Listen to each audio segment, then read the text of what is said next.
I was standing at the kitchen sink when my son called to tell me his wife had left. Not left for the weekend, not left for her mother's, left. Took her suitcase, took her car, and left 2 children asleep in their beds like they were someone else's problem now. My son, Daniel, couldn't stop his voice from shaking. He was 41 years old and he sounded like he was 9 again, calling me from the school nurse's office after getting hit in the face with a baseball. I gripped the phone and told him I was coming. I didn't ask questions. I didn't say what I was thinking. I just turned off the burner on the stove, went to the bedroom, and started packing a bag. That was November. By December, I had moved into Daniel's house in Clover Ridge, a town so small the one grocery store closed at 6 o'clock on Sundays. My retirement savings were paying the mortgage.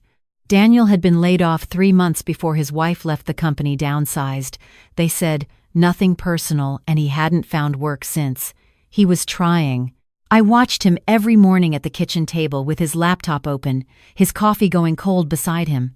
He was trying so hard it hurt to look at him. The children were 7 and 4, Lily and Owen.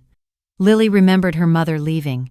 Owen didn't understand why Grandma was sleeping in what used to be the guest room. Every morning he climbed into bed with me before sunrise and pressed his cold feet against my legs, and I let him, because I was 63 years old, and I understood, in a way I hadn't when Daniel was small, how short all of this was. But there was a problem. There was always a problem.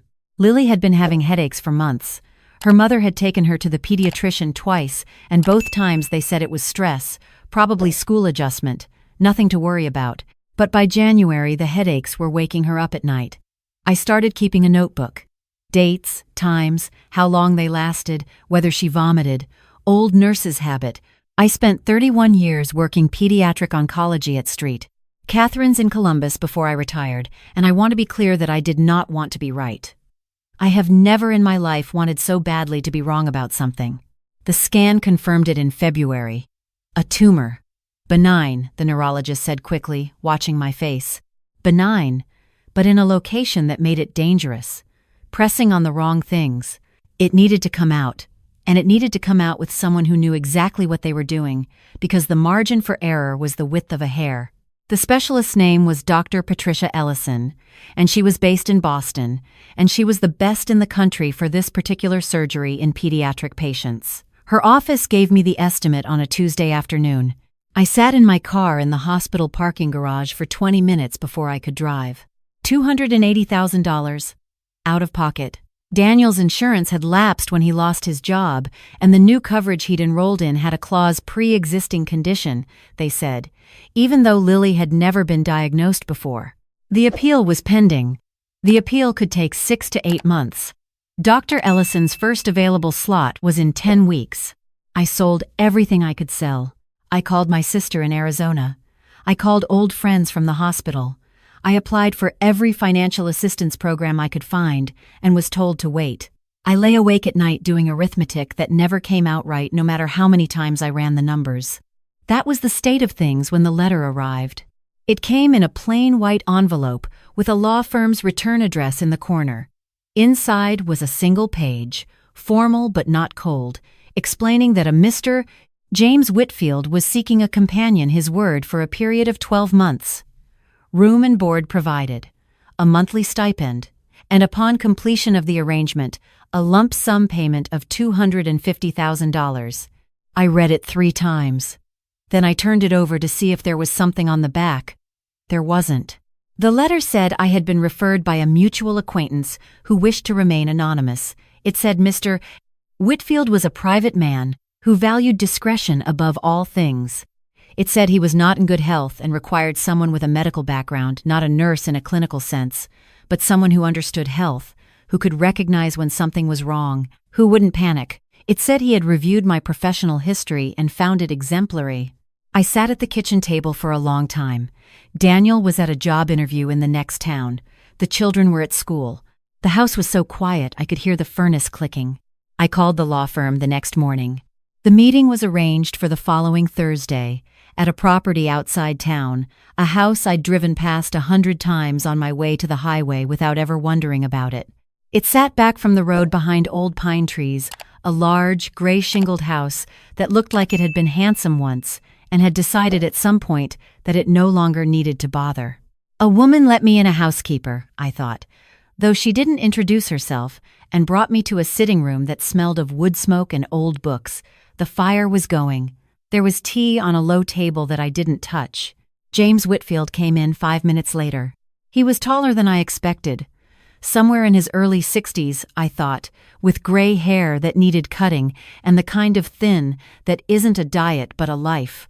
He was wearing a heavy cardigan despite the fire, and his sleeves came down to his wrists. He didn't offer to shake my hand.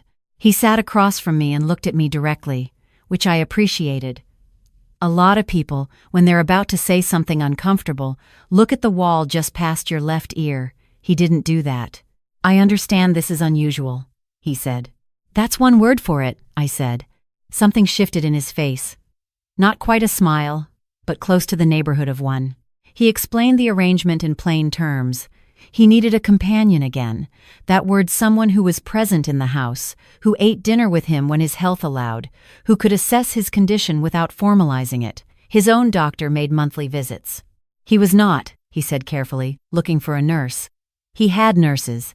He was looking for someone who understood what it meant to be in a body that was no longer entirely cooperative, and who could treat him like a person rather than a patient. "And the 12 months?" I asked. "My attorney's suggestion," he said. "A defined term is cleaner for both parties. And at the end of it, you leave," he said, with the sum stated. "No conditions beyond discretion." I looked at my hands on my lap. I thought about Lily asleep in her bed with her head hurting in the dark. I thought about how I had not, in 63 years of living, ever done anything that felt quite this much like falling. "I have grandchildren," I said. "I can't simply disappear from their lives." "I'm not asking you to," he said. "Weekends at your son's home are acceptable. Holidays. I only ask that your primary residence is here." "Why me?" I asked. He was quiet for a moment. The fire popped.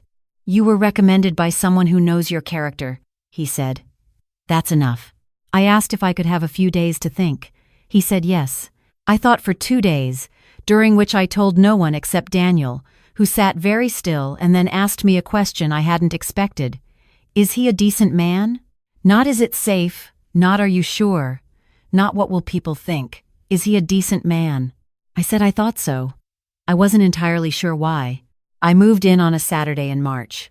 The house was larger than it looked from the road. High ceilings, rooms that had furniture pushed to the walls as though someone had once thrown parties and then stopped. My room was on the second floor, clean, warm, with a window that looked out at the pine trees and beyond them, on clear days, a ridge of blue hills. My husband, I could not bring myself to think of him that way for the first several weeks, so I thought of him as James, or sometimes, privately, simply as him kept to himself in ways that were almost architectural. He had a study on the ground floor whose door was always closed. He took his breakfast before I came downstairs. He appeared at dinner reliably at 7, sat across from me at a table built for 12, and spoke, when he spoke, with the careful courtesy of someone who had decided a long time ago that conversation was a limited resource to be spent wisely. He never removed his cardigan. Not at dinner, not in the warmth of the sitting room when the fire was high. His sleeves were always down, always buttoned at the wrist. I noticed it the first week and filed it away in the same part of my mind where I used to file things about patients. Not anxious, just noting. We talked in those first weeks the way people talk when they are sharing a house and are too polite to ignore each other entirely. He asked about my work at Street Catherine's. I told him things I found myself surprised to be telling him, the children I remembered, the ones who made it and the ones who didn't, what it does to a person to hold both of those things for 30 years. He listened in a way that felt different from politeness. Like he was actually storing what I said. He didn't tell me much about himself. I didn't push. I was not there to push. But I watched. Old habit. The way he sometimes stopped mid-sentence and waited, as though he were counting something internally.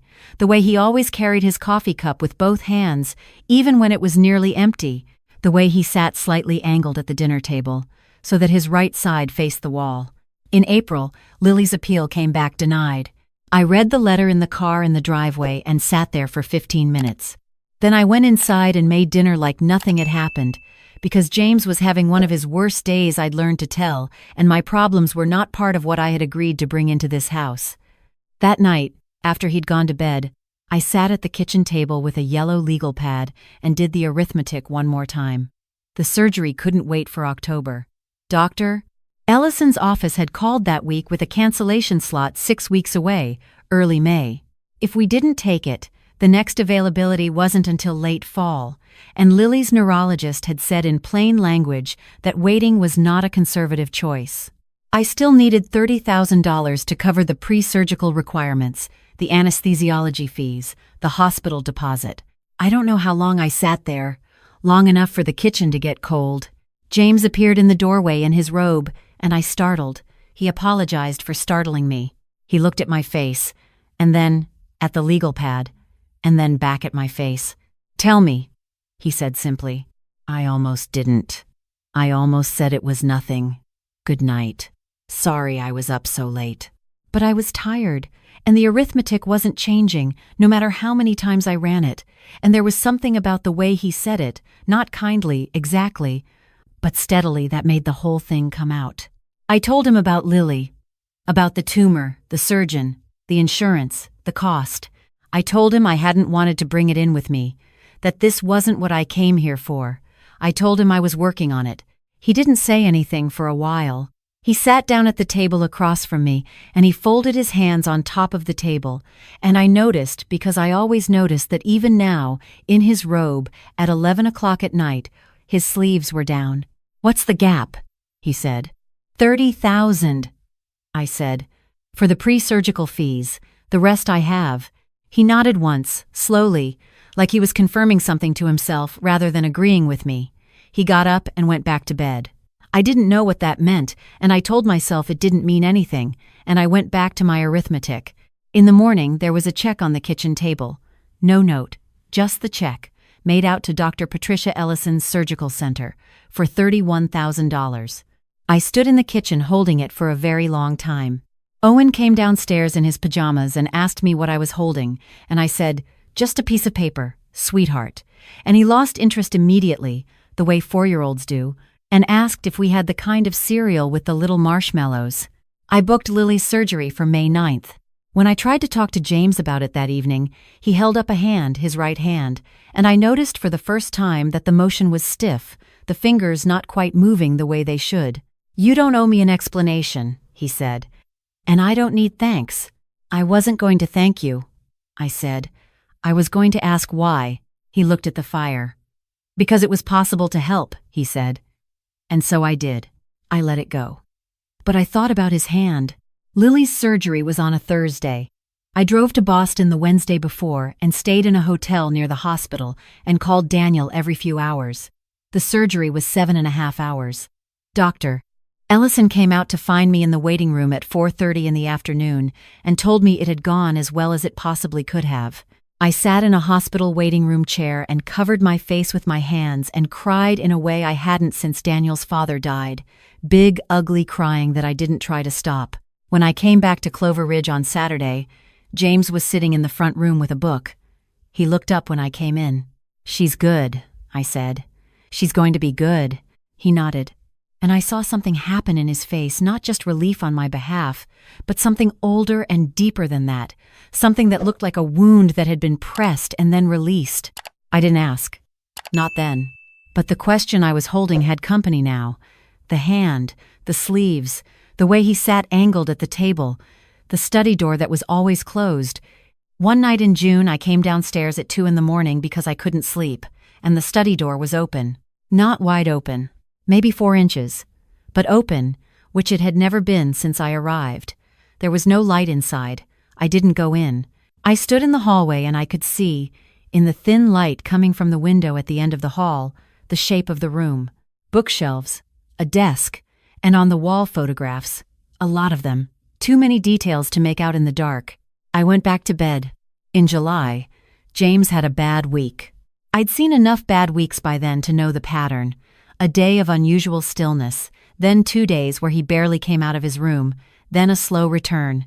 His doctor came on the Wednesday, stayed for an hour, left without telling me anything because I was not, in any clinical sense, involved. That was fine. That was the arrangement. But on Thursday night, I heard him fall. Not a crash, more a muffled thump from behind the study door, and then silence, which is sometimes worse than a crash. I knocked. No answer. I opened the door. He was on the floor beside the desk, not unconscious, but working on getting back up with the concentration of someone who has done this before and hates that they've had to. He looked up when I came in. The expression on his face was complicated embarrassment and something harder than embarrassment, and underneath both of those, something I recognized from years of sitting beside hospital beds. The look of someone who has stopped expecting help and is not entirely sure what to do when it appears. "Don't," he said. But he meant don't make a thing of it, not don't help me. I helped him up. He gripped the edge of the desk with his right hand, and I saw because the cardigan had ridden up his wrist. And then, as he steadied himself, the sleeve fell back a few more inches, and I saw his forearm. Scars. Not one or two. A pattern of them, dense and deliberate looking, the kind that come from surgical repair, multiple surgeries, from the look of it, old and new. He saw me see it. He didn't pull away. He just stood there and waited, and his face was the face of someone waiting for the thing they've been waiting for to finally happen. "Sit down," I said, very quietly. "Please." He sat. I sat across from him. The study was full of photographs. I could see them now. A boy at various ages, baseball, a graduation, a young man in a white coat. I waited. "I was a surgeon," he said. "Orthopedic, for 22 years. He told it the way people tell things they have told themselves many times in the dark, not haltingly, but with the flatness of something that has been turned over so many times all the sharp edges are worn off. 12 years ago, there had been a patient, a complicated surgery. Something had gone wrong, not from negligence. 2 independent reviews had said so, the hospital's own board had said so, but the family had sued, and it had been a long and public proceeding, and in the middle of it, a colleague had given a statement that wasn't entirely accurate, and by the time it was over, James had kept his license but lost his position, and the hospital that had been his home for 2 decades had quietly made clear that his presence was a liability. He had tried to continue practicing. He'd had a small private clinic for 3 years. But the suit had damaged his right hand, not the suit itself, but what he'd done to his hand during that time, the way a person sometimes turns damage inward without entirely meaning to. More surgeries. Nerve damage. His right hand no longer worked the way a surgeon's hand needed to work. He stopped practicing 8 years ago. He came to Clover Ridge because it was where his mother had grown up, and because no one knew him there, and because, after everything, he wanted to be somewhere that had nothing to do with what he'd been. "The boy in the photographs," I said. "My son," he said. "He died 4 years ago. Car accident." The room was very quiet. "I'm sorry," I said. "Which is not enough. Which is never enough. But it's what we have." He looked at his hands on his knees. Both of them. The right one, with its scars and its stiffness, and the left one, which was fine. "I don't tell people," he said. "The arrangement I proposed, I need someone in the house because I fall sometimes, and I live alone, and my doctor lives 40 minutes away. That's the whole of it. There's no," he paused. "There's no other reason." "I know," I said. "And yet you stayed," he said. It came out differently than he meant it, I think. Less like a statement and more like a question he hadn't meant to ask. "I'm still here," I said. "Yes." We sat in the study for another hour. He told me about his son, not the accident, but the boy himself. A quiet kid who liked astronomy, who could name every constellation by the time he was 8, who went into environmental law because he wanted to fix something he could actually fix.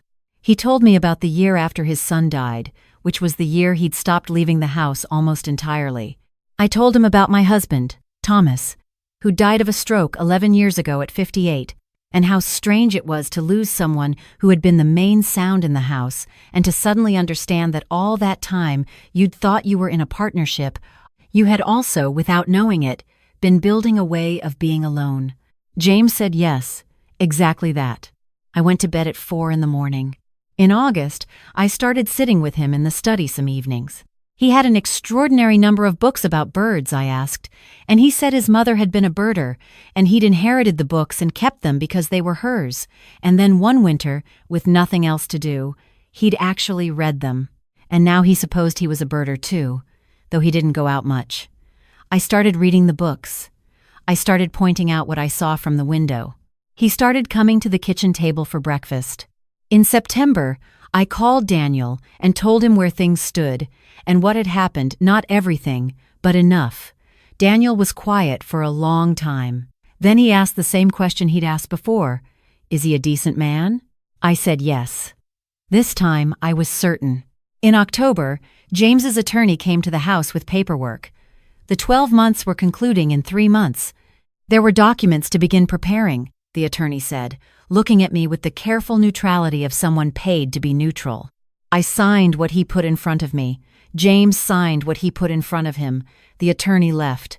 That evening at dinner, James said without preamble, "You don't have to leave." I looked at him across the table. The arrangement was 12 months, I said. The arrangement was a document, he said. Documents can be amended. I thought about what I wanted to say.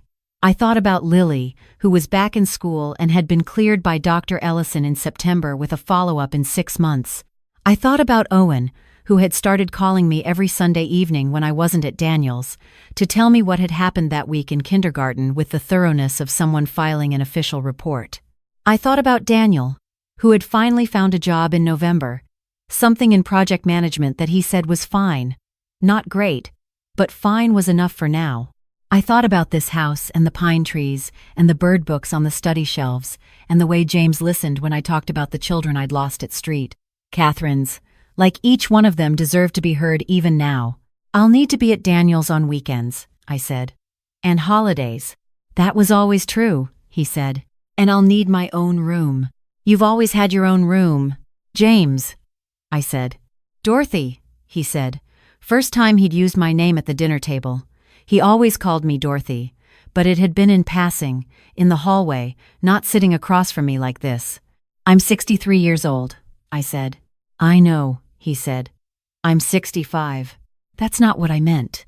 I know what you meant, he said. I'm not asking you to be something you aren't. I'm asking you to stay because the house is different when you're in it, and I would like it to continue to be different. I looked at my hands. I'll think about it, I said. He nodded, and we finished dinner, and afterward I washed the dishes while he dried them, which had become a habit sometime in July without either of us deciding it.